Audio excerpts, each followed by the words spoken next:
Bam. We're live. Sometimes I forget to put myself up there before we go live. 2 minutes early today. How come? Because I was 2 minutes late yesterday. And there has to be balance in the universe. If you know what I mean. If you know what I mean. Right now, there's a CrossFit press conference going on. I requested to get into that press conference, and I was denied. I was told that the press conference is for media only. I responded with, I am the largest media coverage CrossFit Inc. and CrossFit Games has by several metrics, including fastest growing, I suspect, if it wasn't for that damn Andrew Hiller. So I didn't get into the press conference. But I can't wait to hear about it. It's almost better that I didn't get into it because then now I can talk about it like hearsay. Ooh, I got some fun whoopee stuff for you guys in CrossFit stuff people are sharing with me tonight. Ooh, tonight's going to be fun. We're going to move Alex Stein to 6 p.m. No, to Sunday night, and tonight at 7 p.m. Pacific Standard Time. I think it's 7 p.m. I've checked the schedule. I'll be going live with Andrew Hiller. It's going to be fucking fun. I want to say it's going to be fireworks, but I don't know if it's going to be fireworks, but it's going to be fun. You guys will like it. I will be in rare form. I'll be amped. I like the fact that I requested to go to the CrossFit press conference today, and their response was it's only for the media. I mean, that's a jab at me, right? It's not quite. It's good though. I appreciate it. I wanted to write back, nice one, Andrew, because it is pretty funny. It's like if I were to ask a girl out and she were to look at me and be like, I only go with straight guys. I know, gotcha. We have Joel Salatin on this morning. Pretty excited. I did not know a lot about him. And now I know a shit ton about him. What a small world this is. He spoke at one of the DDCs. That's used to be he spoke at CrossFit Health when CrossFit Health was CrossFit Health. And oh, buddy, Dick Butter, shots fired. You don't even know. It's gonna be not. Thank you, Jeff. It is going to be a wild one this evening. It is going to be fun. It is. I'm gonna come out shot out of a cannon. We'll be talking about the Whoopie. We'll be talking about Justin Berg. There's no point in talking about Dave Castro anymore. Let's just look at the facts. Everything bad that's happening at CrossFit Games right now is because of the leadership, Justin Berg. And whether it's true or not doesn't matter. He's the leader over there. That's the guy. Every step of the way has been a colossal shit show. They got their second biggest sponsor tiptoeing out of the room. I have verification on why they are tiptoeing out of the room. And it's crazy. It's exactly what I speculated. Okay, back to Joel Salatin. This guy, not only has he been on a gazillion podcasts, including Joe Rogan, but he is also, you know what? I should give him my phone number in case he's having trouble getting in. Let me see. Excuse me. Sorry, while I do a little house cleaning here.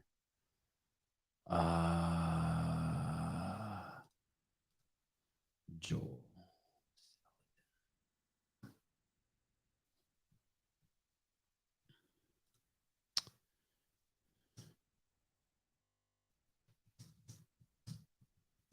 Here's my number in case you have any issue. My favorite part is I can't wait to find out who was at the press conference, because they're going to claim that everyone that they're claiming who went to the press conference is straight, and I was banned because I was gay. And I just can't wait to look around the room and be like, no, those guys are gay too. And before someone writes something stupid in the fucking comments, that's a simile. That's not like that. That's a simile based on the joke I cracked earlier. I know. YouTube keyboard warriors don't get that stuff. What? Did they ban gay people from the press? I had no idea. No, they don't ban gay people from the press conference. At least not that I know of. Austin, last night I didn't sleep much at all. Last night I was like hovering over my body all night. It was weird. I try never to sleep. I just do energy body every night. That's where I just put all my attention on my body, and then usually I am And then usually I fall asleep pretty quickly, even though I'm trying not to. I sleep on my back with no pillow when I fall asleep. And then when I wake up, I don't know when that is, an hour later, 2 hours later, I turn onto my side and I use a really thin pillow at that point. It's like right next to me. And then I put a really thick, long, like body pillow between my knees, put my arm around it like that. What's up with all the attention my forearms are getting? They're just the same forearms I've always had. Good morning, Eric. Whoopi says you should sleep though. I know. And you probably should sleep. I do I in the middle of the day, almost every day, I go vertical also. Vertical? Sorry, horizontal. Oh, Joel I'm trying to get on, but it's asking for camera and mic settings and I have no idea how to proceed. Wow.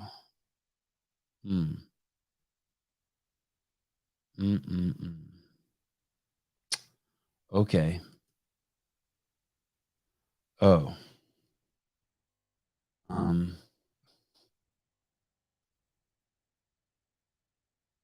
Oh, damn. And you know what? He warned us. I think he warned us. He said, can we do Zoom? I always have problems with other platforms. I was like, fuck no. This will be fine. Shoot. Oh, shoot.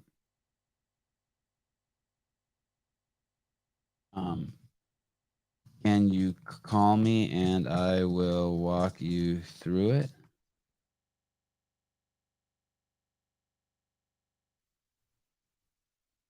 Let's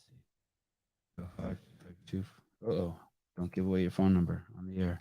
That's bad. I don't know if that would be bad. Okay, here we go. Send him an email back. I wonder what it's gonna say. What we're gonna do here. I'm starting to get a little anxious. I'm not sweating yet. That's good. Thick and long. I thought Fikowski was at Mayhem. I know, me too, but I guess he's not. He's in the back of Mayhem. It's not exactly accurate to say he's at Mayhem. He's in the back. My mustache is getting long enough that when I put wax in it, it's starting to like I'm able to brush it to the sides. We were supposed to have Alex Stein a couple days ago.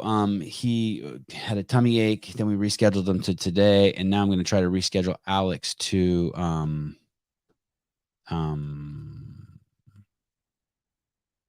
Sunday night. Isn't it funny that the while I wait for Joel to respond, isn't it funny that the Morning Chocolate posted that article saying that there was going to be a press conference today? I think that's the kind of inside information you get. You get to be the guy that leaks the information about the fake press conference because you're the guy who printed the fake story about E. coli and smeared Dave. You get how that works? So I'm speculating, of course, but let's say CrossFit Inc. reached out to a Morning Chalk Up and was like, hey, we fired Dave and we want to smear Dave now. We post this article and making some shit up about Dave being a bad guy. They then print that article and then to scratch their back in return, they get to post a notification about a fake press conference. And why is it fake? Well, because I was told that I couldn't come. And I'm pretty sure Andrew Hiller's not there. And I'm pretty sure we're the biggest guys in the space when it comes to press. We're just a little teeny drop compared to Matt Fraser, but he's not press, right? Just a teeny little drop, teeny drop. Alyssa Carr, dang, guess I'll have to be the guest. You guys can watch me do dishes and homeschool my kids. Oh no, I can't believe we're gonna drop the ball on this. I did so much fucking research.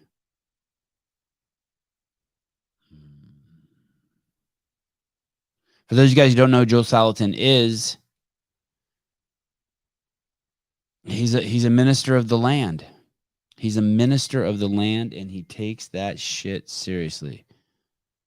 Oh wow. Okay. Well, I'm hearing that the press conference was no bueno. That it was tough to get through, and that the games will be in Madison in 2023.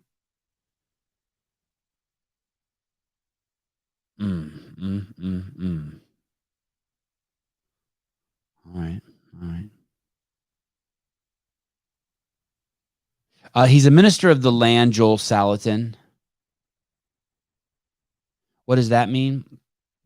Let me tell you what it means. I wanted to read this when he was on there. I thought it was.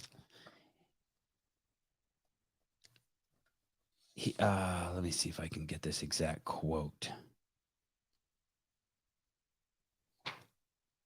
He's a Christian libertarian environmentalist. Don't screw this up, Sevi. This is the line I saw in one of his videos, or it was on his website. If we devote ourselves, and I finished the show last night with this, as you guys recall, if we devote ourselves to sacredness in our vocation, and you could translate that to if we are present in our day-to-day job, if we treat our job like we're servicing God, that's how I take that.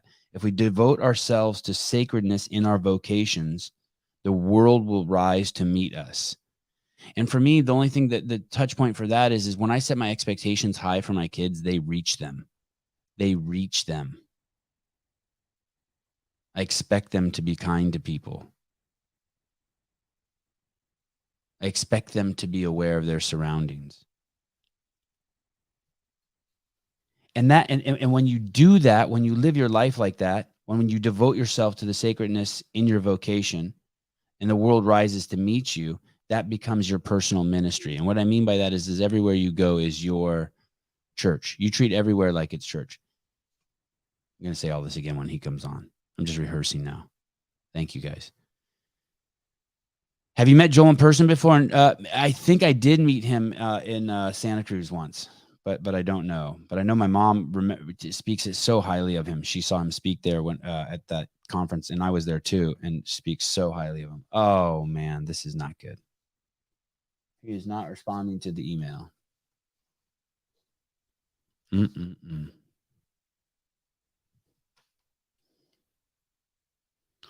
can I FaceTime with Joel? Can I FaceTime with Joel Salatin and see if I can get him on?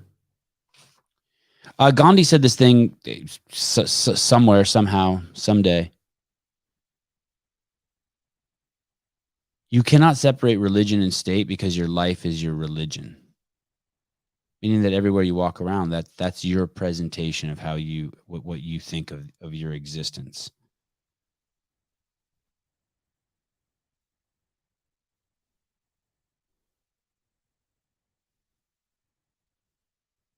Do you guys get that? Oh my goodness. Oh my goodness. Yeah, okay. My brains here got me on. It was a team effort. But I don't know what you did.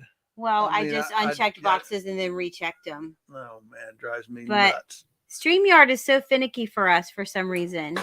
And Joel warned me, and the arrogant, pompous little man that I am, I was like, no, it'll be fine. Oh, yeah. Yeah. Now you know. Okay. Thanks, Wendy. We're all Thank good. you, Wendy. You're welcome. All right. He's a minister of the land, as I was just sharing with the live viewers. If we devote ourselves to sacredness in our vocations, the world will rise to meet us. And then he goes on to say that your life is basically your personal ministry. That's how I took that. And I was just breaking it down for the people, Joel, that if we devote ourselves to sacredness in our vocations, meaning a new agey way maybe to say that is everywhere we went, we were present. If everywhere we went, we treated the world as if we were interacting with God for maybe those Christians. The world would rise to meet us. The only thing I can think of there is that I set expectations for my kids, and they live up to them. And when I set them low, they don't live up to them. But when I expect them to say thank you and to be pleasant human beings, they live up to that. And then that is your personal ministry. And that's where Gandhi says, you cannot separate church and state because your life is your walking religion. Yeah, that's exactly right. If another way that some people say this is intentionality. So you do stuff with intention, and I'm convinced that most of us go through life kind of unintentionally. We do what somebody else thinks we ought to do. We do what society expects us to do. We do what friends tell us to do, and we buy a car because everybody's buying a car. We buy a house because everybody's buying a house, and the type of house we buy is because everybody buys that kind of. We just kind of go with the thing, and I think that we need to really step up here to the plate and be intentional about the things that we do. I mean, for me, for example, I just got back from 2 weeks of traveling and speaking at conferences and doing some farm consults and things. And so I had, in the last 2 weeks, I've had 10 airplane flights, and I try to make a point not to take the water, the drink, the whatever on the plane in general. I mean, sometimes I'm just stuck and I can't get anything, but so why have to use a cup? We shouldn't have to use all those cups. I don't know where they all go. Probably not the best place in the world. And so, I don't want to be a cultish about this or be too anal, but it does matter, what we do, how we live, and that sort of thing, and being intentional about it is, I think, it's a powerful tool of affirmation of our responsibility and privilege here, on the planet. I think that's the first time I've heard the word privilege used correctly in 3 years. Yeah, we get it. We get it a lot of other uses, don't we? Joel, this wasn't my intention to go down this avenue, but I think what happened, coming from a man who was a diehard tree-hugging do-gooder liberal that I used to be, I think a lot of it comes from the fact of words, and just a confusion of what we think actually good means. And the example that I like to use, coming from Berkeley, California, which has been in sort of the whole Bay Area, which has been decimated. Imagine we're sitting at a restaurant, you and 300 other people, and I think it would be cute to feed a seagull that's flying over, a breadcrumb, right? And what's wrong with that? I'm feeding a seagull. It's a benevolent action. I'm sharing food. I'm sharing sustenance. I'm sharing it with this other creature of God that shares the planet with me. And I throw up this piece of bread to this seagull, and within 30 seconds, the whole restaurant is fucking destroyed because 1,000 seagulls have descended on it and shit on everyone. Yeah, they all found there was a free lunch somewhere, didn't they? And we call it good. And so for years as a liberal, I could hide behind that word, but I'm doing good. Yeah. And it's kind of like sorcery. It's like that magic book that you think in the second grade exists, right? It's like Harry Potter shit. It's actually happening here. Spells have been cast on our fellow human colleagues. Yeah, you're exactly right. I think a perfect example for in California. I just spent a week there last week. I'm sorry. I live here. I met you here in Santa Cruz, California once, by the way, very briefly. Yeah, it was a great time. And but when I go there or see what's going on there, it strikes me, for example, the need to cut trees. It sounds so good to let the tree, not cut trees, and yet trees are living things just like anything else. They get old, they die, they get crotchety, they get diseased. Some of them are really, really not healthy, and so, do we just let it proliferate, to where you have huge wildfires, or do you, for example, get on in there with some goats and some cows and prune down the biomass, some chainsaws, and as permaculture would say, more forest and fewer trees, weed the trees so they're not quite so compressed, and you start exercising that ecology. And what we have right now is ecology by abandonment. As you look back on the human experience, anyone who's thinking realizes that we do have a lot of shame to carry, the way humanity has interacted with the ecology. The deserts are man-made, the erosion, the dead zone the size of Rhode Island in the Gulf of Mexico. I mean, you look at the civilizations have risen and fallen based on ecological conquistador mentality. So let's all repent in sackcloth and ashes about that. But then let's not stay there. Let's use our intellect and our mechanical ability to now use our hands and our heads to interact with nature in a healing capacity. Let's throw all of our healing capacity at it, just like we've thrown our exploitation capacity at it, and we can have a whole lot better place to live. And that takes, really thinking through intentionality. And I understand why thinking, caring people say, well, I don't want to touch ecology because whenever humanity touches it, it seems like we hurt it. I totally get that, and I get that burden. But the fact is that we have harmed, and it's time to heal. So let's turn our harming into healing, and let's interact it. What that means is that we maybe don't have to have as much fire as our ancestors did, say in California, where, what it was, 4 million acres a year burned, pre-European.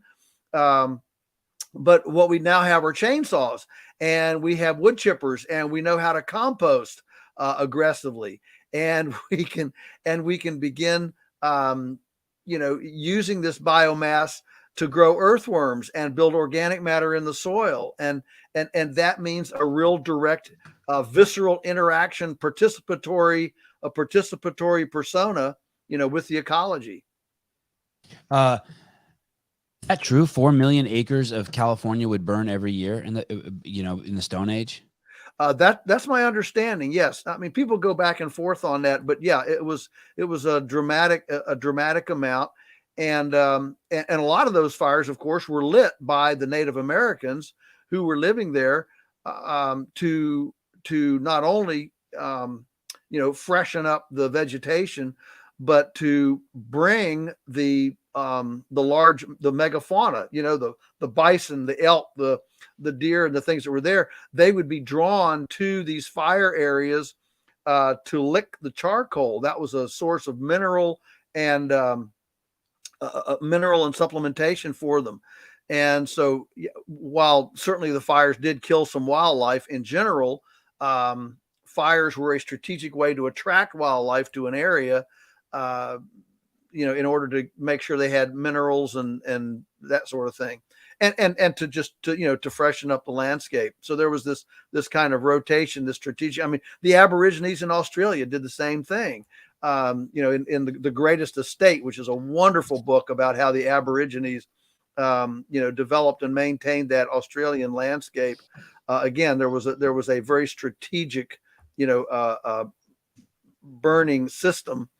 But they didn't have chainsaws. They didn't know about, aggressive scientific composting today. They didn't have front end loaders. They didn't have, manure spreaders and plastic pipe to ensure water. I mean, there were a lot of things that they didn't have, but their systems actually built soil and guaranteed, an abundance system for a long, long time. I'll get back to California here in 1 second. Those 4 million acres. Colton Mertens, who's one of the top 100 fittest men in the world, writes, I read a few of Joel's books, mostly good stuff. Mostly. Well, that's very nice of you, Colton.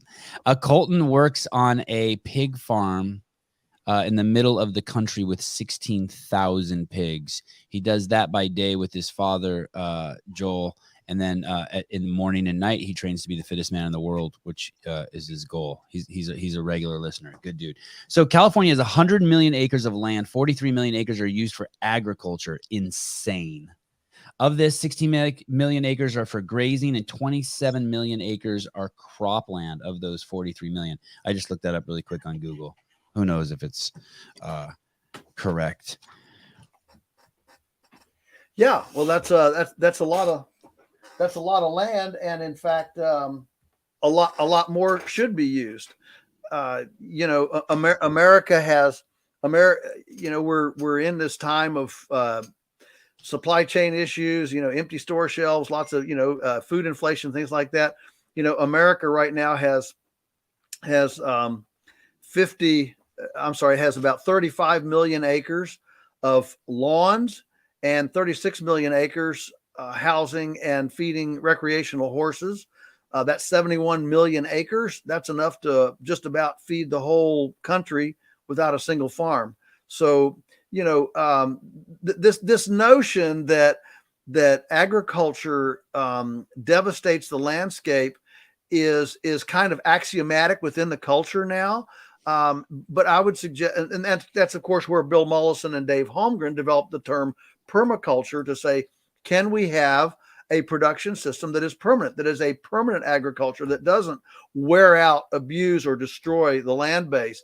And that was, of course, the impetus for the idea of permaculture.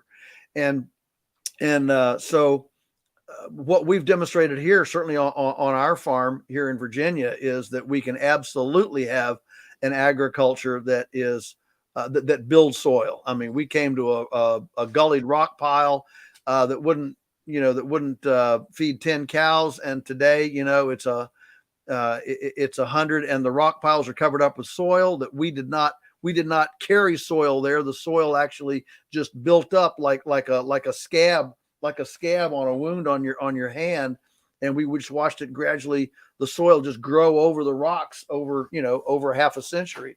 So I know it can be done, and we can farm in a way that actually builds soil, just like the millions of bison and the 2 million wolves and the elk and the deer. I mean, Audubon sat under a tree in 1830, and he said, I couldn't see the sun for 3 days because the passenger pigeons blocked out the sun for 3 days. That was before Tyson and Pilgrim's Pride and Foster Farms and all the other outfits came along. We had 200 million beavers pre-European that ate more vegetables. I mean, beavers are herbivores that ate more vegetables than all the people in North America today.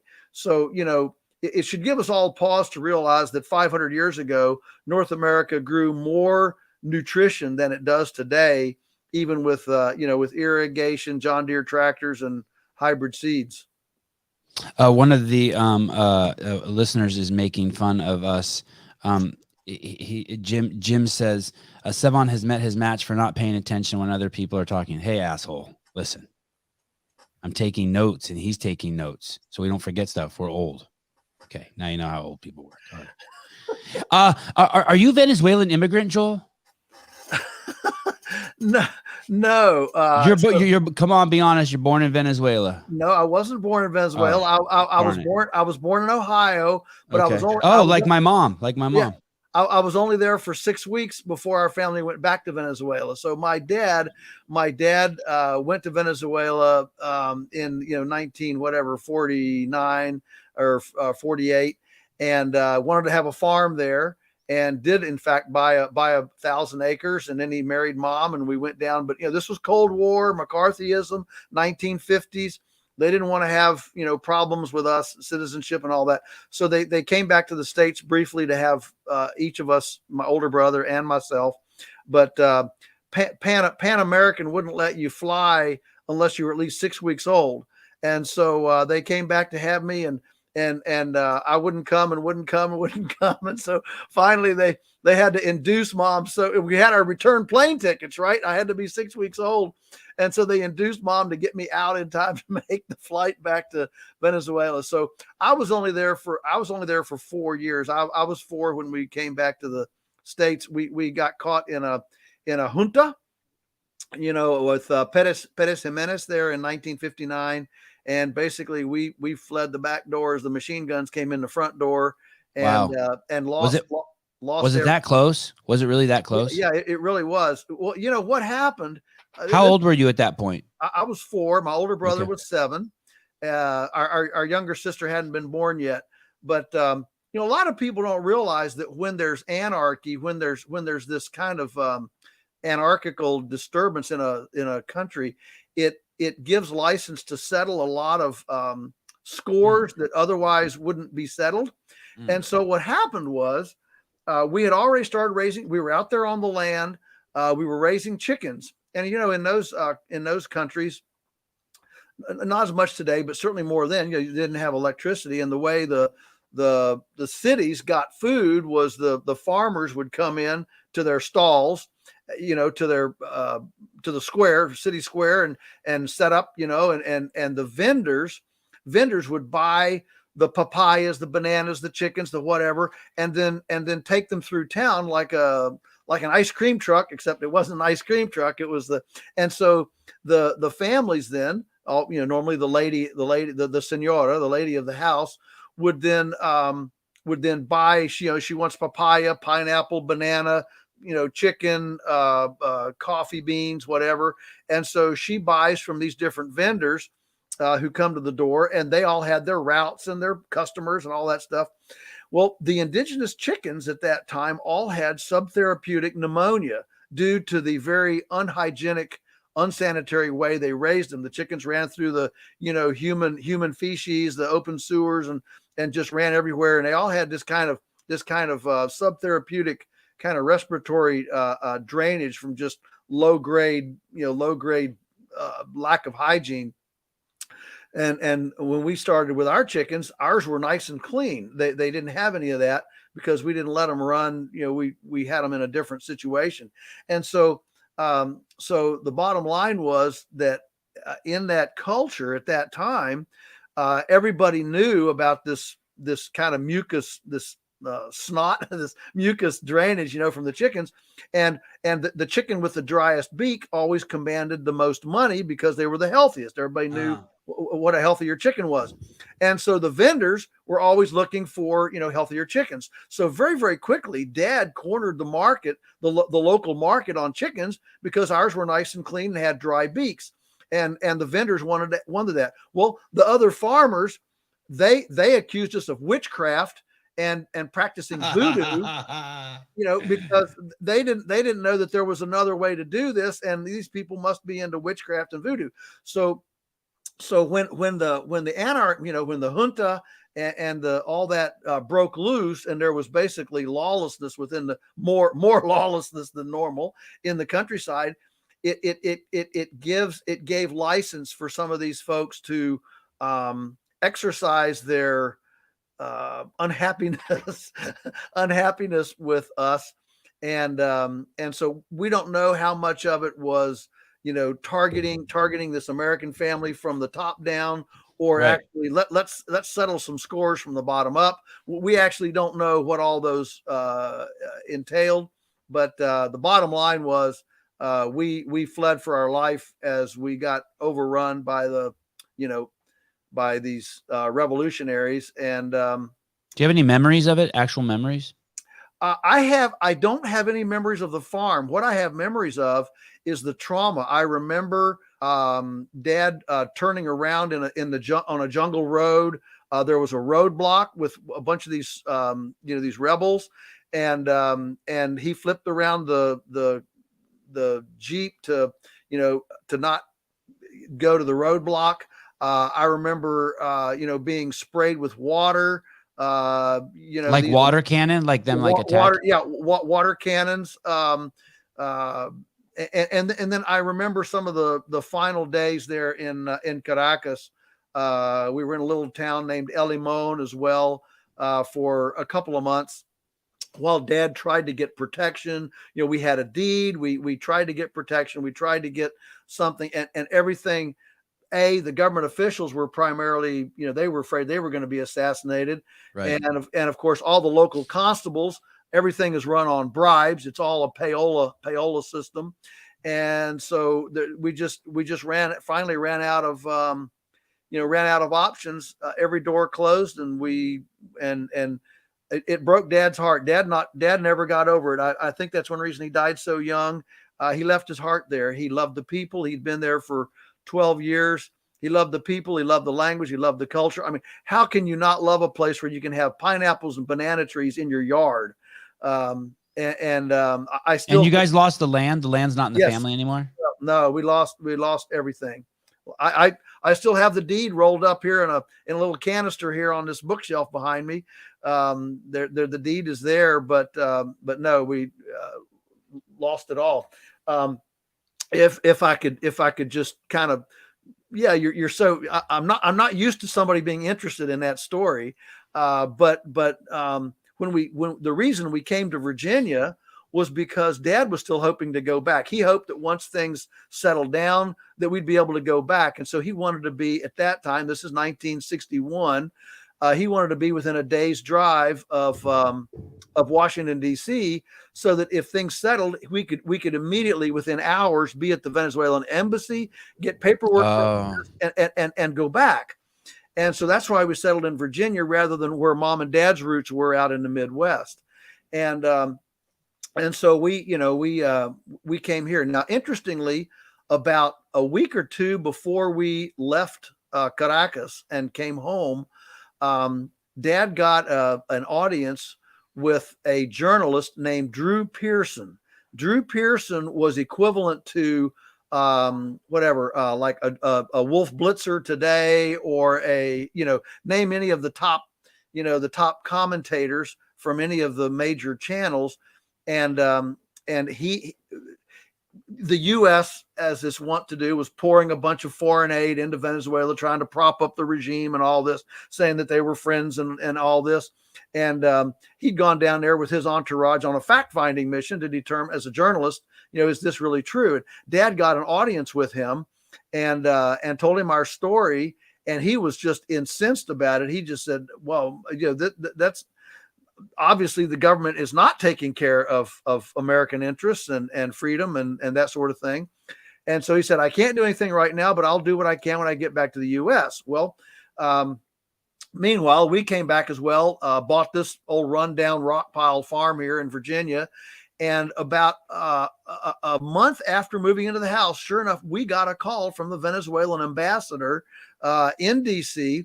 He didn't say you can go back. What we found out was that Drew Pearson, good to his word. This is why I still love journalists. I have a deep love for good journalism.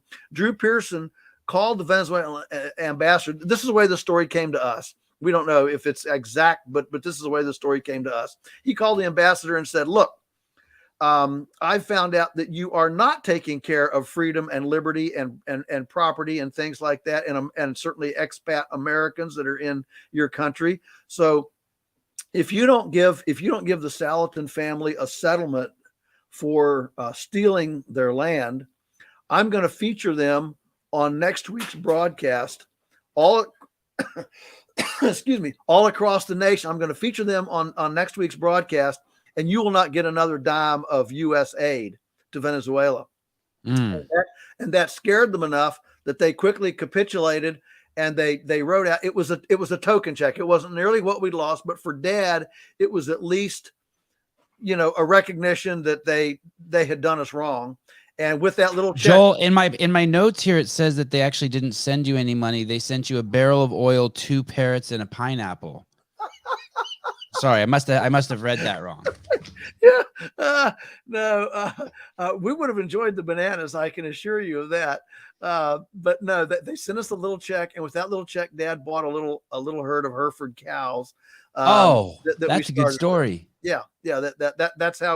That's how he was able to to pay for, because I mean Dad was 42, prime of his career, and he lost everything. We're never gonna get. I'm gonna have to have you back on again. We're never ever gonna get to the main reason why you're on. There's no fucking way. Okay. I want to ask why your dad bought 550 acres if he planned on going back. But before we go there, do you ever think that you are becoming your dad? That you are your dad? There's a story you tell about your dad riding his bike to work for a couple of years at the age of 50. And as I'm hearing you tell this story, I'm like, oh man, we all do turn into our parents. I wonder if this dude knows he's his dad, because in that story, there were 3 components that I heard your dad in his 50s rode his bike to work during the gas shortage. It appears that's who you are today, Mr. Joel Salatin. You have a level of conviction, logic, practicality, and community contribution. I mean, you're the same dude, right? Yeah, absolutely. I wish I could be half the man that Dad was. He was such a man of conviction, and again, this intentionality. When that Arab oil embargo hit, he was. Tell me about that really quick. Give us, for those of us who weren't around back then, what happened? All right. Well, when the Arab oil embargo hit in the 1970s, Okay. you couldn't get gas. Gas went real high. They rationed gas.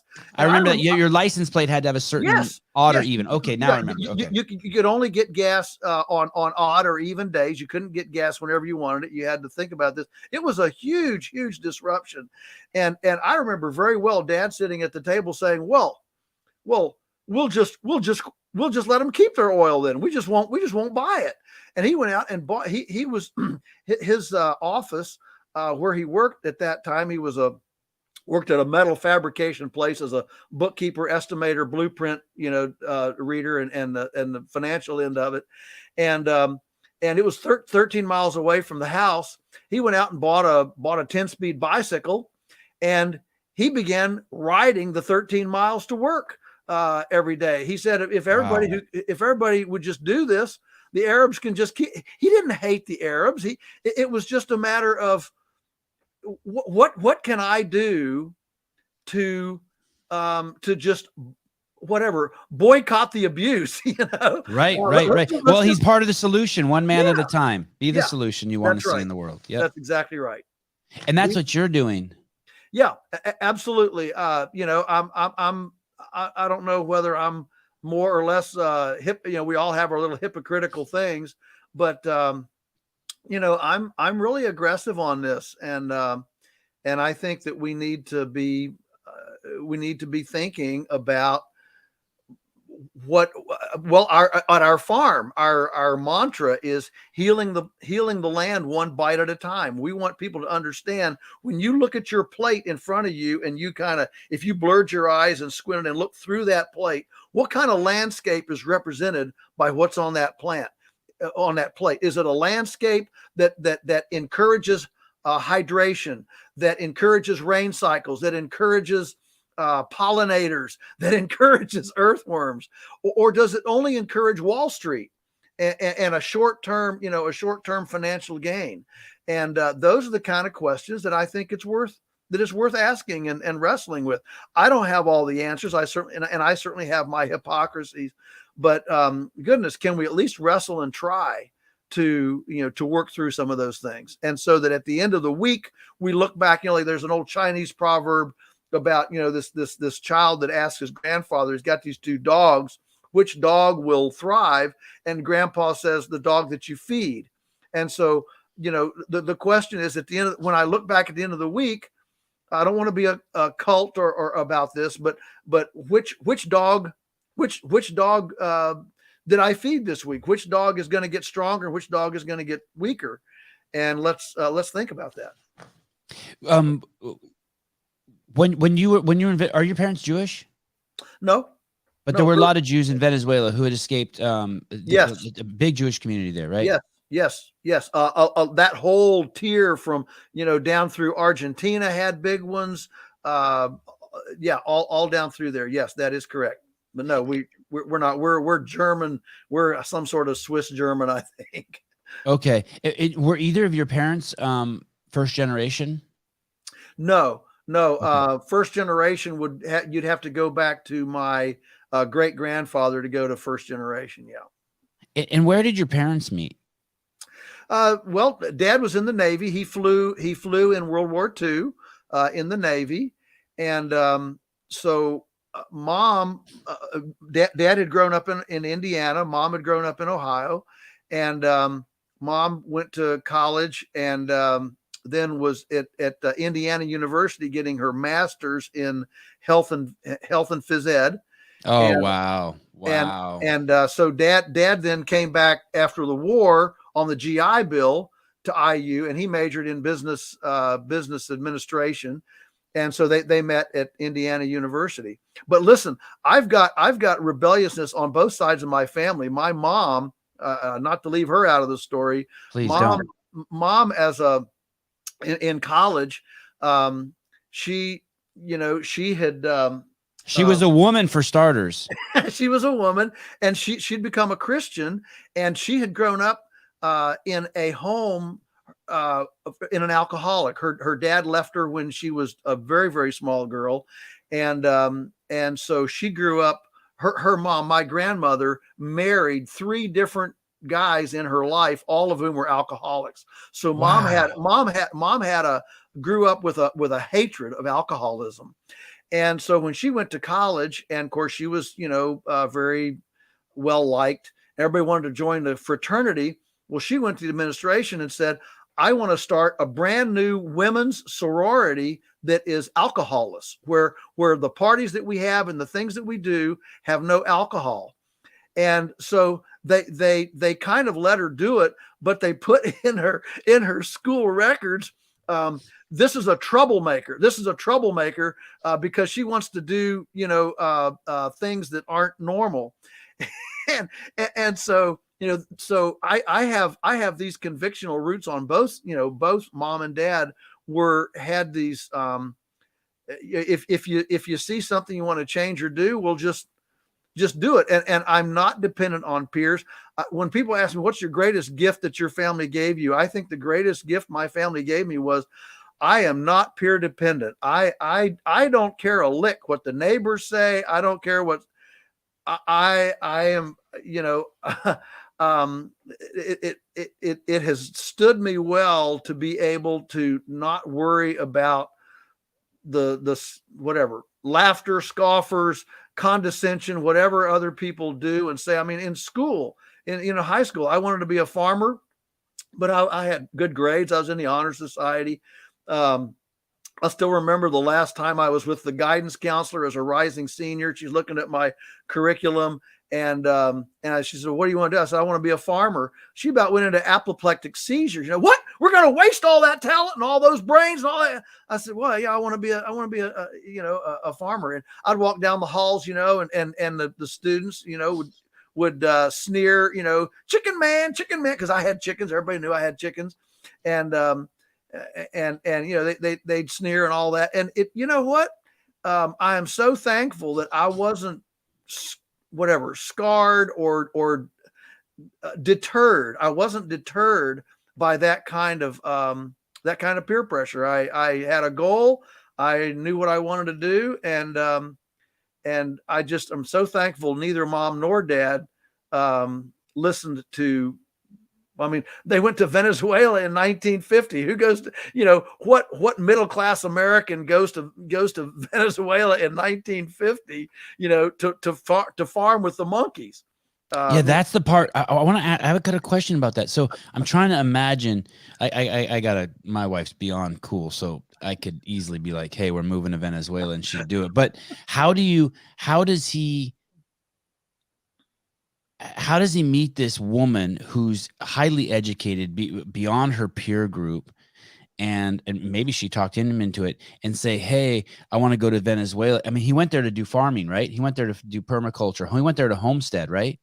Well, that's where its story is a little bit squirrely. Oh, please tell me he went there to grow tobacco and get diamonds and come back a billionaire. No, he did go to farm. He did go to farm. But I think in the early romance of it all, we sweep red flags under the rug. In early cocaine distribution, he was going to do cocaine. Please, something good. No. What he went for originally, the reason he went down there was with Texas Oil Company as a bilingual accountant, which was a very, very high paying job at that time.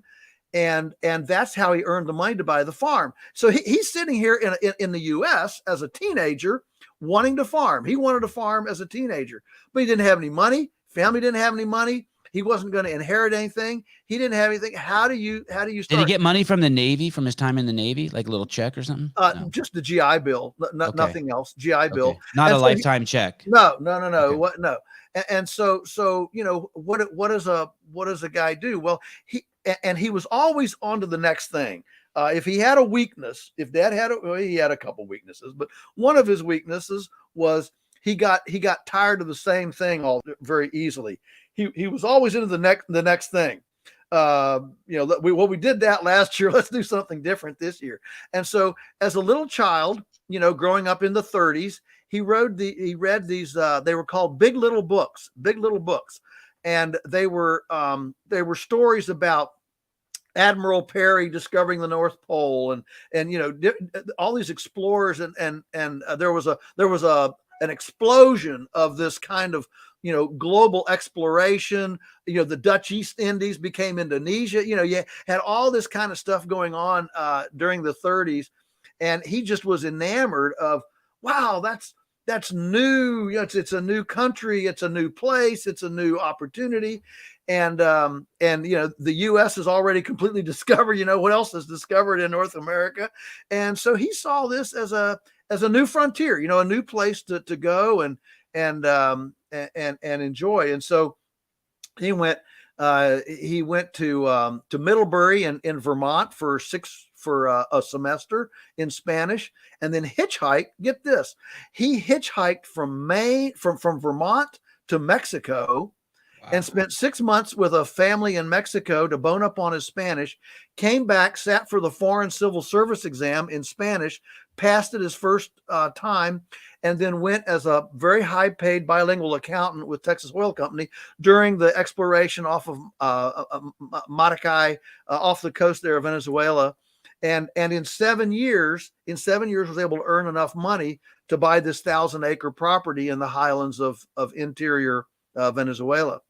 And so that's, so mom you're lucky you're lucky your name down. isn't Jolito. You're lucky your name isn't, he didn't marry some 6 months in Mexico. How did he?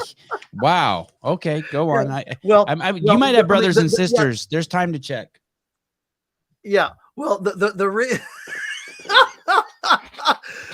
So when mom went originally, he was this, very high paid, American expat in an American business in Venezuela. And so while the farm was the ultimate goal, I don't think Dad might not have presented that as accurately to mom. Okay. To mom as he could have.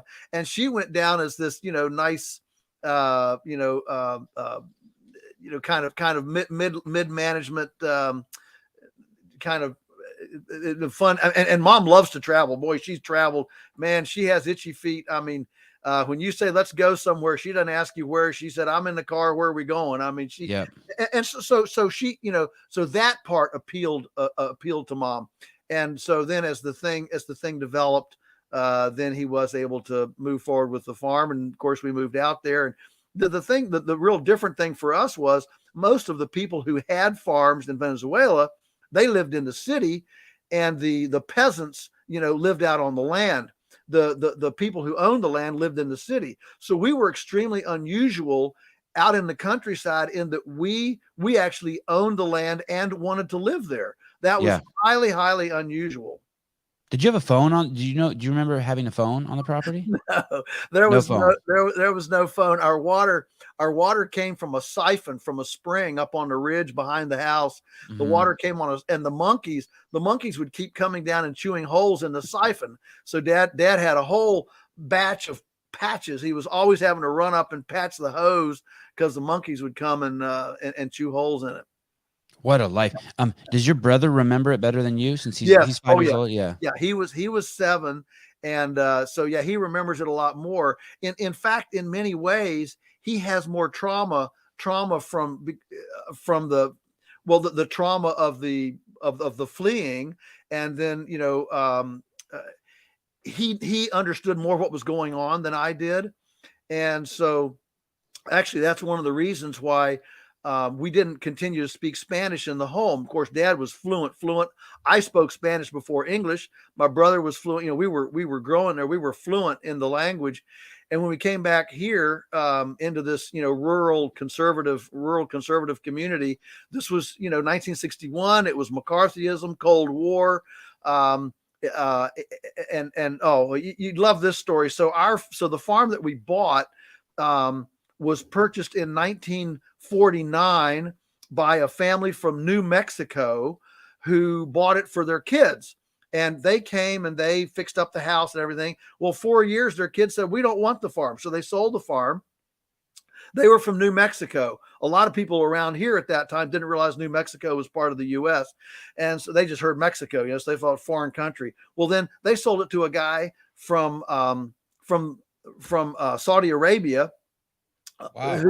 who had made money in oil exploration in the Middle East, and so he bought it. He was here 4 years, and then a buddy of his that he owed money to in some of their wildcat ventures found him, and in the the development, this buddy then got the farm from him and for the bad debts that had accumulated. So you had a New Mexico, a Saudi Arabia, and then they were here 4 years, and then we come. So 4 years, 4 years, 4 years, and then we come from Venezuela. So remember, this is the 1950s, Cold War, McCarthyism. So 2 weeks, listen to this, 2 weeks after we moved in, the Ku Klux Klan burned a bale of hay and a cross in our lane. Ladies and gentlemen, those are Democrats, just so you know. Just so you know. Those are my people. Those are my people who did that. Those guys with the white sheets on their head, those were my people from Berkeley, Democrats. Okay. That's now right. They're called Antifa. Sorry, go on. I just wanted to make sure anyone who hasn't been around long enough. Okay. So they burned a bale of hay on the lane so that we would know, that the community knew that this was a communist espionage center.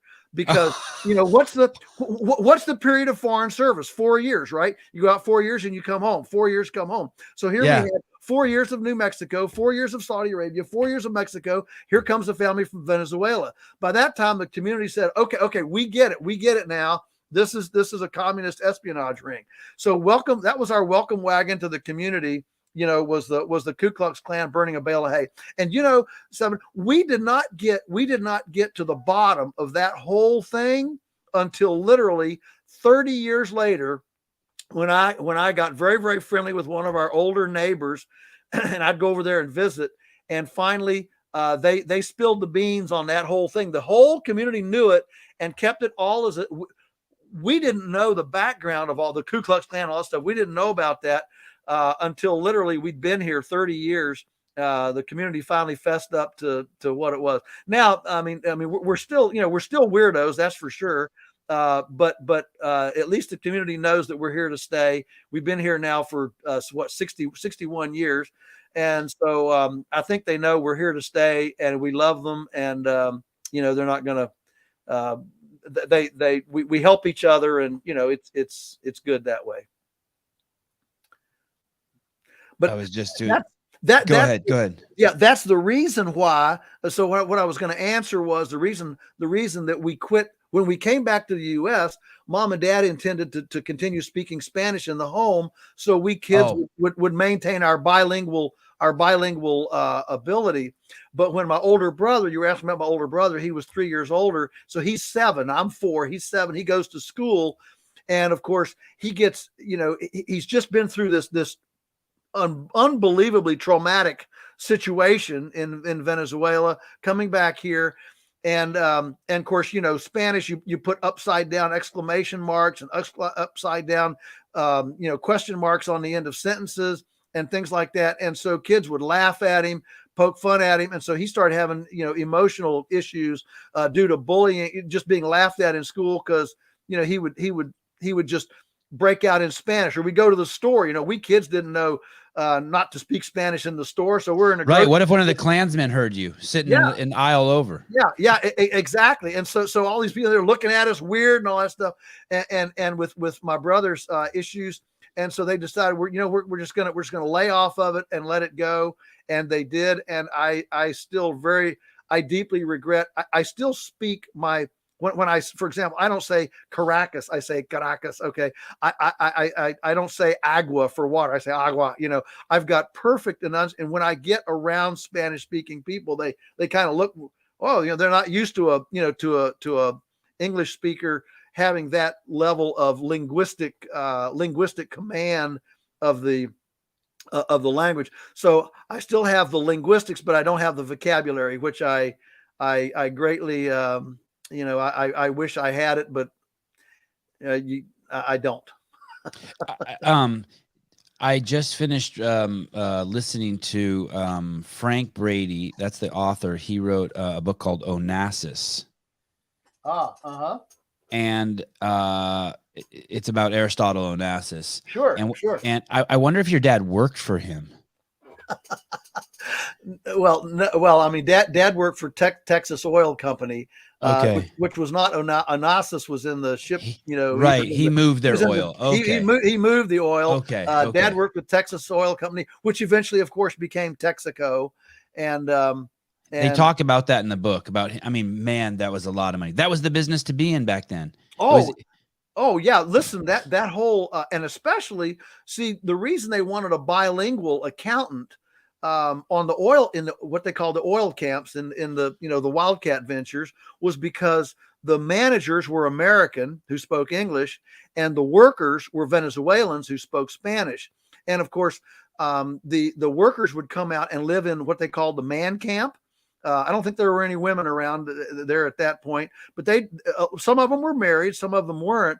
But the men would come for the week and live in a man camp, and then they'd go home for the weekend lots of times. And the friction arose about the money. You had a company store, you had payroll, and you had all these these guys in living kind of in close quarters in the man camp. And then you had the American managers, they were living, over in different quarters. And the tension was always about money.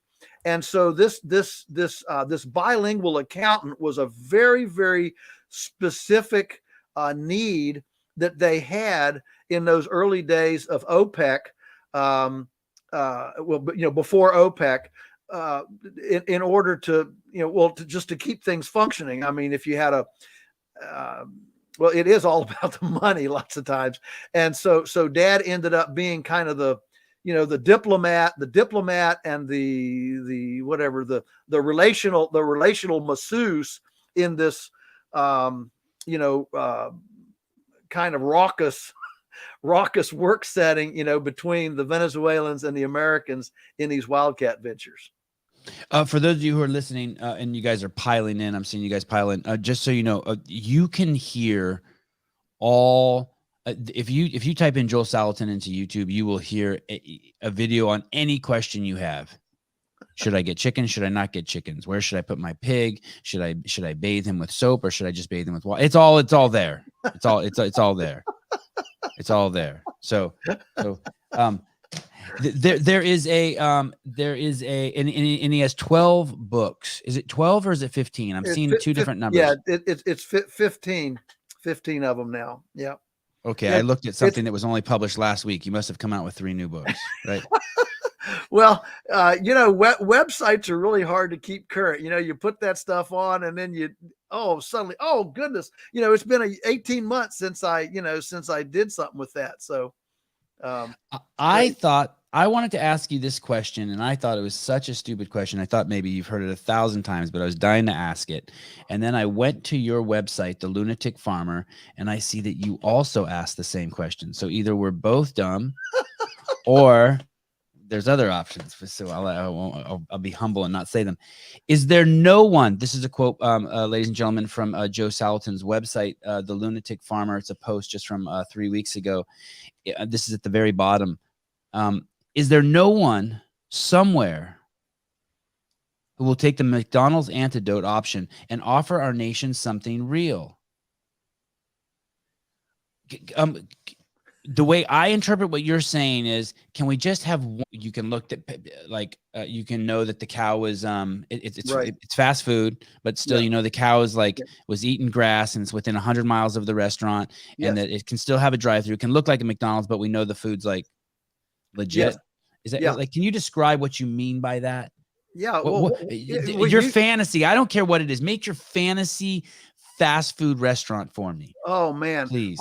So my fantasy fast food restaurant is that the provenance, the provenance comes from, you said it, hopefully, within 100 miles or so. So it's kind of a regional food shed kind of arrangement. And so it's still fast food, but the provenance is real. The chickens are on pasture. The grain for the pigs is not genetically modified organisms. They're on pasture. The cows are grass finished. The herbivores are grass finished, no grain, and all the provenance comes in that way. another dream would be that this would be a fast food place that does not serve there would not be any high fructose corn syrup. It's actually the only kind of beverages would be things like kombucha, water, mead, not in plastic, water, not in plastic. Not in plastic. Carbonated. You can have carbonated juices. I mean, if you get carbonated juices, they're fantastic. And the oil, any oils would not be canola oil. They'd be at least sunflower or better. Maybe olive is a little bit too high. You gotta, no, why not? It's our dream restaurant. My wife won't let me go there if it's sunflower oil. Please put something else. Okay. So, so olive or avocado oil or something. And then in my dream world, here's my dream world would be that the people who work in the restaurant, imagine this, Sevan, they would be on a rotation. So imagine 1 week in the restaurant, 1 week in the processing facility, whether it's the butcher or the tomato, where you're actually, making tomato paste and things like that. And then 1 week on the farm. So imagine a 3-week rotation where they're farming 1 week, processing 1 week, and then in the restaurant another week. The beauty of that is, think of how vested, how informed, how visceral and participatory everybody in that whole thing would be. Suddenly they're cooking food that next week they're gonna be out in the field growing, and you get this incredibly deep sense of ownership and stewardship, not only for the food, the land, the whole logistics of the thing, but then you take that stewardship and you can project it then on the customers. The customers come in and they're not just getting somebody who's throwing something in a bag. They're getting somebody who carried buckets of water to chickens last week, and who then actually took the life of the chickens in the processing thing. And you get this incredibly rich bath of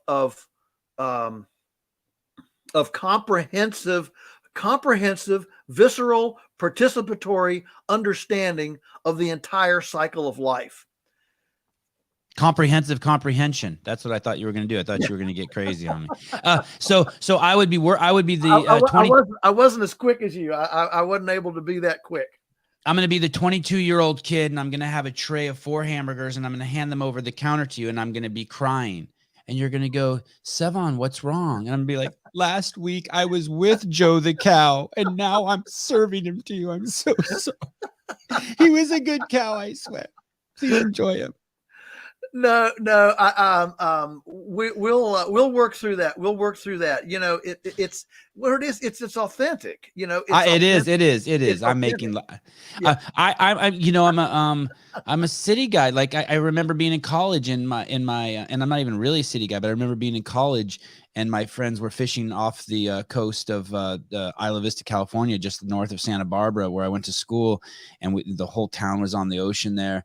And my friends would be fishing, and they would be like, "Hey, I got to take a piss. Hold my pole." And I couldn't. I go, "What if a fish grabs it?" And they're like, "Well, bring him in." I'm like, "I'll start crying if I see him come out of the water." Meanwhile, 20 minutes later, I'm just down at McDonald's, eating a hamburger like that's right, the most abused cow that's ever been alive. Yeah. I'm eating them. Yeah, that's the disconnect. That's the disconnect. And I think what's happened in our culture is that as we have segregated ourselves from participatory foundations of life, we have lost a sense of wonder, awe, and mystery, and even deep appreciation. Yes, I was going to say appreciation. Yes, deep appreciation and gratitude for the privileges and responsibilities of being stewards, of being caretakers here, and all that entails. And so we have people that don't understand that that something has to die for something else to live, even if it's a microbe in there's no more death, life, sex, and everything else going on in a compost pile, right? A compost pile epitomizes life, death, eating, being eaten, and the regeneration, the resurrection of life anew from the energies offered as sacrifice from the old life. A tree dies and its remains rot, and that rot creates mycelium and fungal and organic matter, and feeds the microbes. And this is the way life goes. If you don't believe things are eating and being eaten, go lie naked in your flower bed for a week and see what gets eaten. So this is not a bad thing. It's just foundational. In fact, when I talk to elementary school kids, I go through this kind of life, death, decomposition, regeneration, life, death, decomposition, this kind of cycle thing. And I say, look, if you want to be fully flourishing as a person, if you want to have your life as full as it can be, then think about others before yourself. Sacrifice your own needs, sacrifice your own desires for other people. That's the way you bring sacred relationship to your life and meaning to it. This whole, I'm the center of my universe, I'm entitled, I'm a victim, all this I business, it is not the way to actually generate full life flourishing for you or anybody else around you. And we see that when we participate in growing tomatoes or pigs or chickens or avocado, whatever it is. We see that cycle. Our culture right now, it lives in this fantasy world. Our young people live on video games that are completely fantasy. If you get shot in your violent game, in 5 seconds, the game gives you a new a new icon for only $3.99. You get to come back to life. That's exactly right. And what's that teaching people? It's teaching people that life is cheap. Life is not sacred. Life is replaceable. Life is it has nothing to do with reality. But that's why I'm such a big believer in children and gardens. When you got that tomato, and that tomato, you don't take care of it and it wilts and dies from a disease or lack of care or whatever.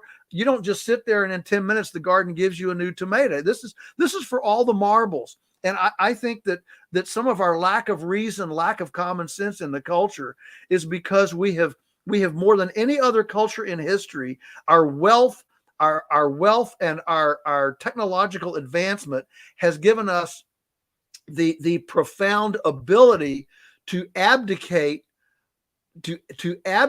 our moorings from our ecological umbilical to such a profound extent that we now don't appreciate our utter dependency and our responsibility to that womb.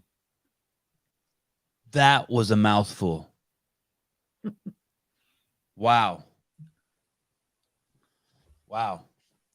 Do you feel like I sense some urgency in your voice? Yes. Or maybe it's excitement. I don't mean to project. I'm trying to understand. You're it's obviously passionate. Yeah, I'm both. Thank you. I am excited. I mean, this is when people say what floats your boat, what floats my boat is being able to walk out the back porch and just step in to this ecological womb that I get to. Womb, WOM, like uterus, like ecological womb. You're saying like your property is a place where like there's an explosion of growth, like inside of a woman giving birth. Okay. That's right. WOMB. That's right. Okay. I mean, how many people get to actually put their hands viscerally on life every day? Not enough people get to put their hands on life every day. And so to be able to sense that I can bring more earthworms, I can bring more abundance, I can bring soil building microbes and nutritious food. I mean, that's both a privilege and a responsibility. But the urgency is that the old Chinese saying that if you keep going the way you're going, you're going to end up where you're headed. and I, every civilization has destroyed its basic its resource base. China is now trying to make amends for now a century of exploitation under Mao, and then Chow, and so they're on a massive tree planting campaign. I mean, it's amazing what they now realize has happened. Here in the U.S., we're desertifying as fast as any country in the world. We've got a dead zone the size of Rhode Island in the Gulf. When you say desertifying, you're talking about all the obese people at Disneyland eating desserts? No, I'm talking about deserts. I'm talking about drying out the landscape. That other desertifying. We're desertifying on two. Okay, I'm good. I'm not talking about chocolate chip cookie. Oh, okay, all right. Because we've desertified our fucking entire population. I was just at Disneyland, and it's just people sitting around eating ice cream. It's not an amusement park. It's a giant fucking sugar factory. Yeah. Sorry. Okay. Yeah, no, it sure is. So back to the urgency. Sorry. So we're drying out the landscape. In fact, look, California is certainly symptomatic of that as well, and so people like me and people who are smarter than me, we actually believe that we can hydrate the landscape, that we can actually do very, very specific things that actually rehydrate the landscape. There are projects that are being done in Lebanon and Australia and all over the planet in very, very dry places that reverse the the drying out of the landscape. And so I don't want to get in a big climate change and all that kind of thing. What I do know is that we are losing thousands of acres a year of productive soil, productive capacity on the planet, and we need to reverse that. Otherwise, we're like the Chinese proverb: if you keep going the way you're going, you're going to end up where you're headed, and that's not a pretty place. And I want a legacy for my grandchildren where I leave the place more abundant and more functional, more flourishing than it was given to me. And that's a wonderful, if that is not a mission that can attract and magnetize millennials and young people, I don't know what other mission could possibly be more whatever, more we're back to the original. But fuck those people, Joel. Good. Fuck those people. You have kids? Yes. Mm-hmm. How many kids do you have? Yeah. So we have two. We have a son and a daughter, and Daniel, our son, is he'll be 41 here in a couple months, and he actually runs the farm. He runs the farm so I can run around. So we have grandkids too? Yes, we do. We have three of those, 18, 16, and 14. Wow. And my mom is 98. And so here on the farm, we have four generations right now here living on the farm. So I don't mean this with any disrespect. I mean this with no disrespect. But fuck the young people. Go out and party, have fun, enjoy yourself. The people who should be doing this shit is people like fucking Bill Gates. Yeah. Zuckerberg. Like take your fucking you don't have to give it away. You can still be rich as fuck. I'm all for you being rich. Yes. Yeah. Give these millennials jobs to rehydrate the land so that they can go out and smoke weed and bang chicks on the weekend. But let's give them jobs to rehydrate the land. Exactly. Oh, and instead of these cockamamie ideas of trying to get rid of reinvent the mosquito or genetically modify meat or why can't you just reinvest in what's already here? The earth is working. It's a perfect fucking mechanism. Yeah. It spins every 24 hours. It goes around this big ball of light that's just hammering it with love 365 days a year forever. Yeah. I just don't get why those are the guys. It's the old guys like me and you who should be concerned about our grandkids. Yes, exactly. And I just mentioned two things on that point. One is that there is not a single problem on the planet that isn't being solved due to lack of money. There is plenty of money in the system, plenty of money in the to solve any problem. Money is not the weak link. Okay. That's number one. Number two is, as far as Bill Gates and this whole artificial food development. There are few endeavors that are as elitist and anti-democratic as lab grown food. If as long as the sun shines and I have a blade of grass, I can grow a cow, I can grow a chicken, I can grow a tomato.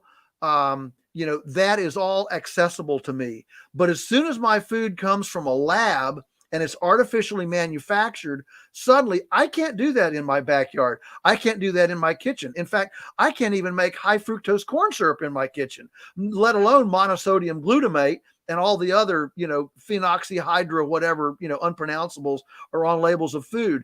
And so the entire techno-sophisticated, unpronounceable lexicon that's in our food has been just a gradual march away from personal access and independence. And it has been a centralization and a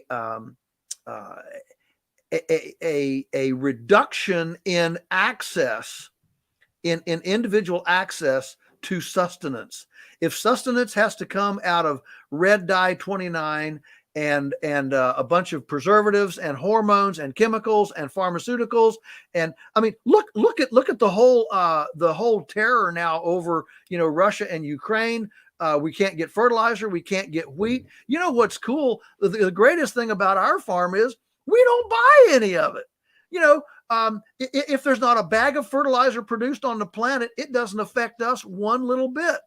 And because we're running on solar energy through compost and decomposable biomass. That's our carbon. That's an authentic carbon economy. It's not some cap and trade deal. It's an authentic carbon economy. And if we actually took all of the biomass that's currently burning, especially out west, and we took that biomass and ran it through chippers and ran it for composting, we could completely disconnect the entire chemical fertilizer industry and instead create stewarded forestal productive forestal ecosystems that that were not as prone to fire, that had more diversity, and we would employ thousands and thousands of people looking for sacred, mission-oriented work that they could come home and little son or daughter says, well, mommy, daddy, what did you do today?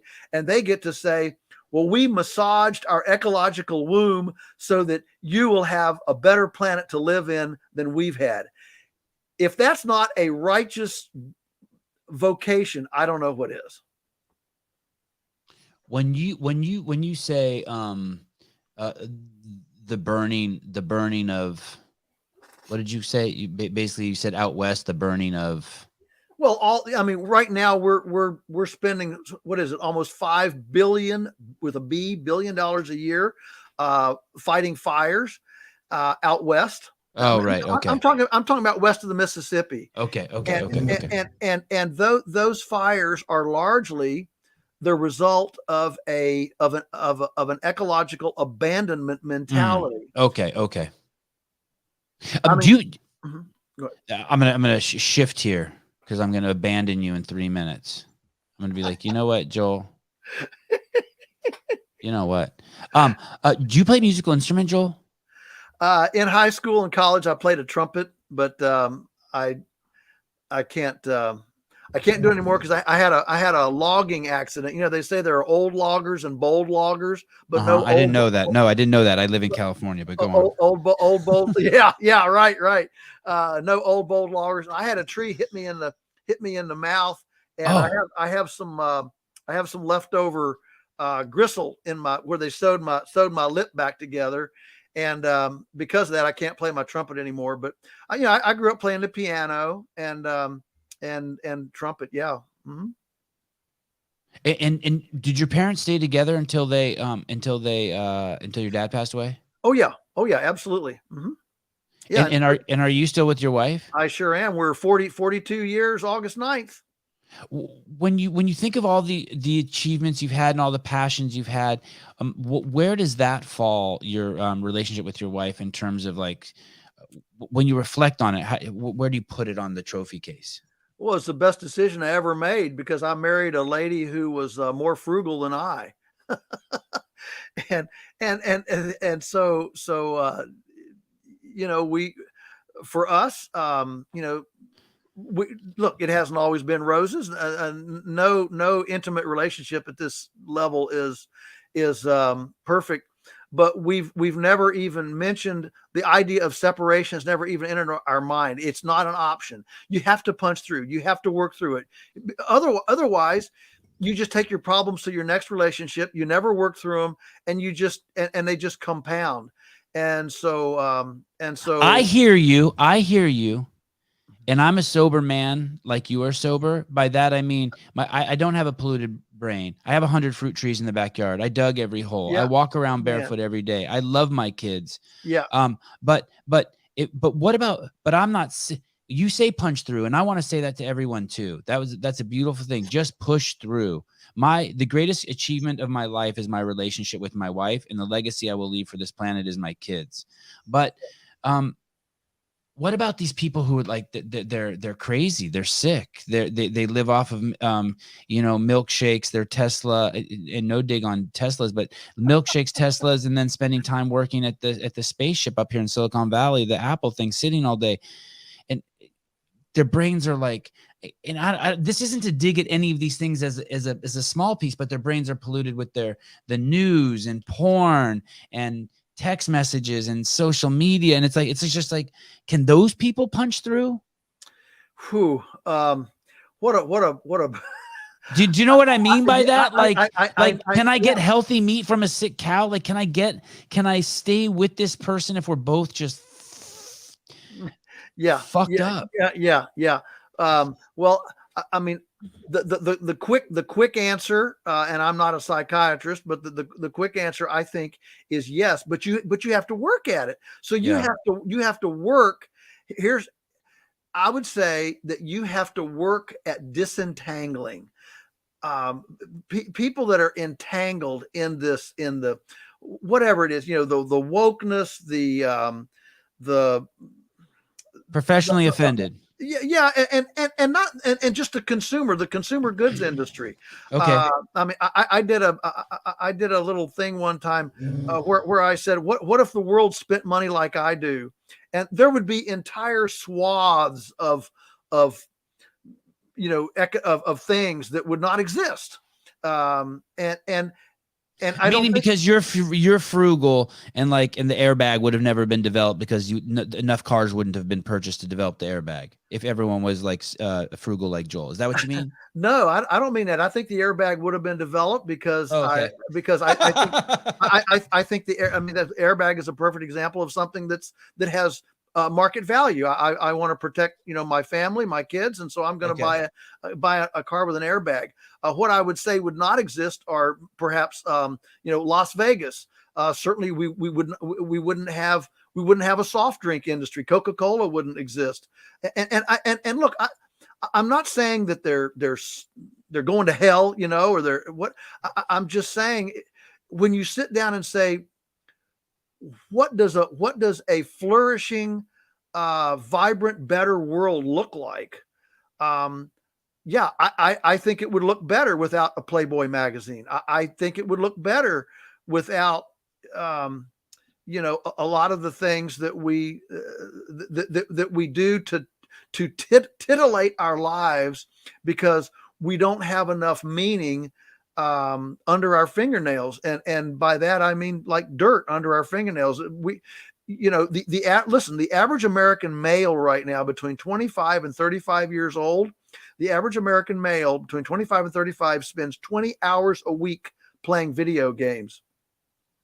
Wow. Wow. All right. So just for the record, I've never touched a video game. I've never touched a video game. I don't mean not playing. I mean, I haven't even touched one. And partly it's because I think I think I have more important things to do. Right. Literally, there are more important things to do. I'd rather read a book by Seth Godin on how to improve my life, or Stephen Covey's 7 Habits of Highly Effective People, Dale Carnegie, Win Friends and Influence. I'd rather read something like that than fritter away my time blowing away icons on a fantasy screen.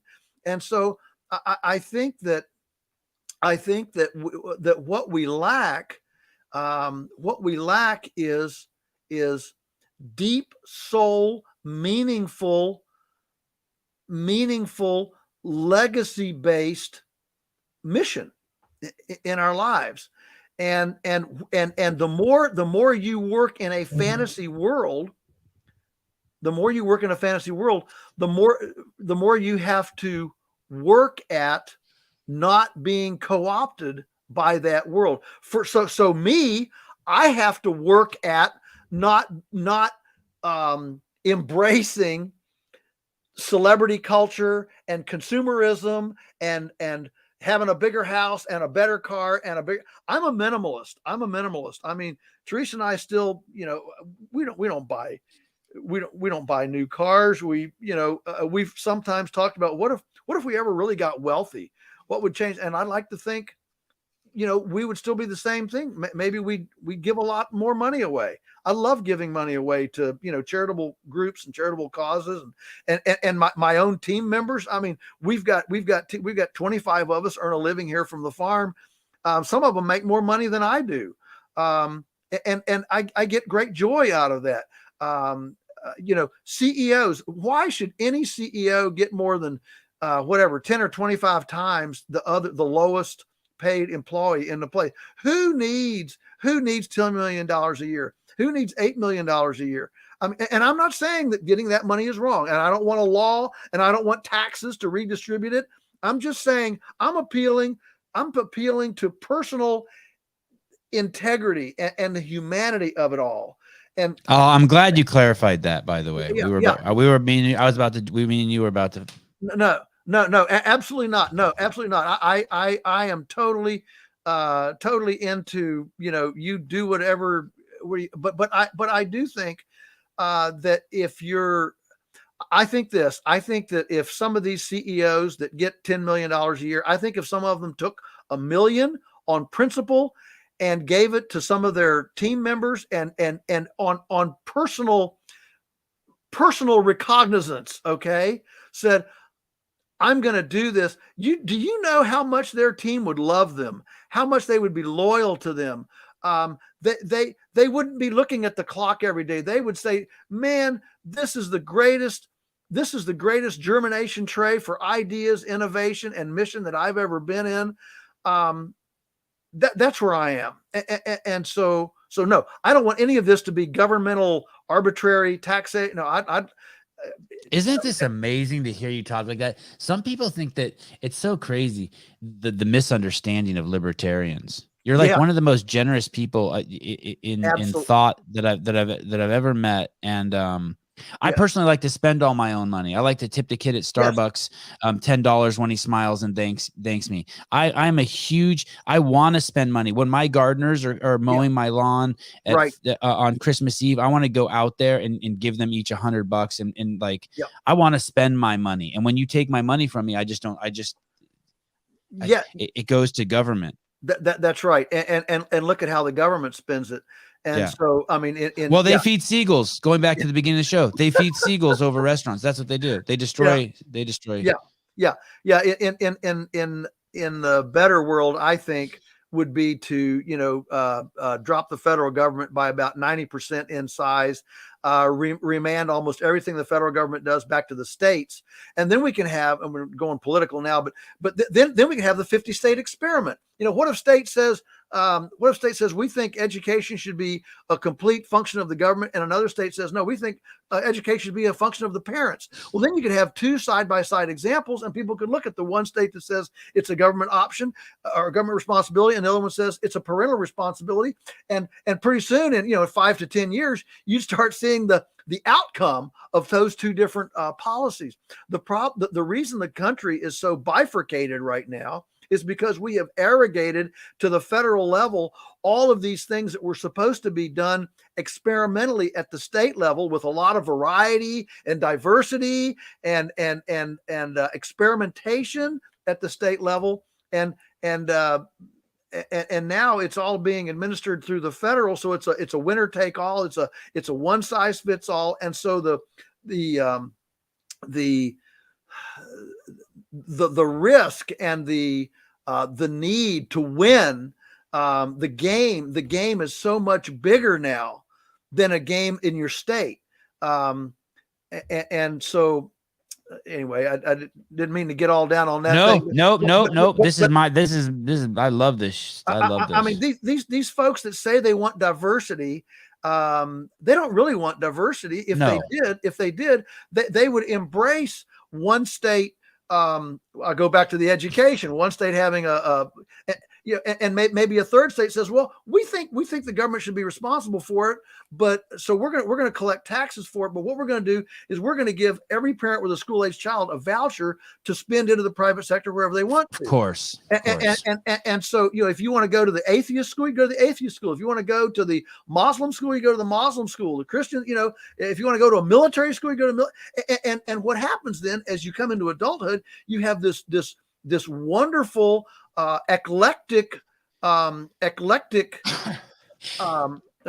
mix of people with different experiences that bring a different set of ideas, and instead of the mass indoctrination that our school system is now. Exactly. Joel, I hope that over the next week, people bomb you everywhere you go, and they say, "Oh my God, we saw you on the Sevan podcast, and you were so amazing." And it stimulates your ego, makes you so prideful that the next time I ask you to come back on, you come back on, because I have 5 pages of notes and I didn't get to jack. But you know what I have to do? I'm going to take my boys to the skate park. Cool. I have to tell you, there's a few guests now and again that basically a normal guest, I have 2 pages of notes, and the more pages I have, I tell my listeners this all the time, the more that's not a good sign. That means I'm scared of the guest. And with you, I had 6 pages. That's terrified of you. I don't know why. No, you are delightful, just so delightful. Well, thank you. You're a beautiful human being. I really enjoyed hanging with you. Well, same here. And I do a lot of these, and tell me. And you're just the best. Some people do these because they just want to hear themselves talk. Yeah, that's me. And you have this. No, it's not. You have this perfect balance. You have this perfect thing where you tease out. I've never had somebody, drill down into that whole Venezuela, the politics of it, and the evolution of it. And so, thank you for that. I don't get that very often, and it's such a. It's every time I get asked to drill down into that story, which is not very often. I always finish it realizing with a new sense of gratitude of what an unusual background I had, to be not as old, any more older than I'm 65. So to be that young and have had that kind of foreign political grassroots, scrounging up, entrepreneurial, all those things struck together with this background. I'm just so grateful that I can't stand it. And thank you for teasing that out. That's I was so excited to hear about it too. And that was Teresa who helped us get the show started. No, that was Wendy, my personal assistant. She's our Tell Wendy thank you. We call her my work wife. All right. Tell the work wife thank you. You got your work wife and you got your real wife.